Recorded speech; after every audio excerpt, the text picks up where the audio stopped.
Hello বন্ধুরা, সাম্প্রতিক চ্যানেলে তোমাদেরকে আরও একবার সুস্বাগতম জানাচ্ছি। রাতেই আসছে এমবাপ্পের রিয়ালে যোগদানের ঘোষণা। পিএসজি অর্থাৎ প্যারিস সেন্ট জার্মেইতে কিলিয়ান এমবাপ্পের অধ্যায়ের ইতি ঘটল। স্বপ্নের ক্লাব রিয়াল মাদ্রিদেই যোগ দিচ্ছেন এই ফরাসি সুপারস্টার। অবশেষে সমাপ্তি ঘটতে যাচ্ছে এমবাপ্পের দলবদলের নাটকের। গত মাসে পিএসজি ছাড়ার ঘোষণা দিয়েছিলেন কিলিয়ান এমবাপ্পে। ফরাসি ক্লাবটির ইতিহাসে সর্বোচ্চ গোলদাতাকে প্যারিসেই আটকে রাখতে অনেক চেষ্টা করলেও শেষ পর্যন্ত তারা ব্যর্থ হয়েছে। চুক্তির মেয়াদ শেষ হয়ে যাওয়ায় একদম মুফতেই এমবাপ্পেকে ছাড়তে হচ্ছে পিএসজির, যে কারণে তার উপর অসন্তুষ্ট ক্লাবটির মালিক কাতারি ধনকুবের নাসের আল খেলাইফি। এমনকি এমবাপ্পের বেতন বোনাস আটকে দেওয়ার অভিযোগও উঠেছে পিএসজির বিরুদ্ধে। এরই মধ্যে গতকাল বোমা ফাটান ইতালিয়ান সাংবাদিক ফ্যাব্রিজিও রোমেনো। তিনি জানান, ফেব্রুয়ারি মাসেই রিয়ালে যাওয়ার সিদ্ধান্ত নিয়েছিলেন কিলিয়ান এমবাপ্পে। এরপর থেকে একটু একটু করে সেরেছেন দলবদলের এই প্রক্রিয়াটি।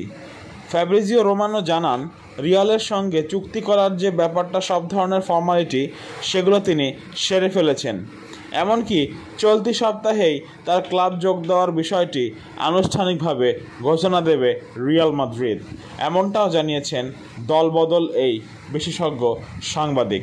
তবে এত তাড়াতাড়ি সে ঘোষণা আসবে তা হয়তো কেউই আশা করেনি।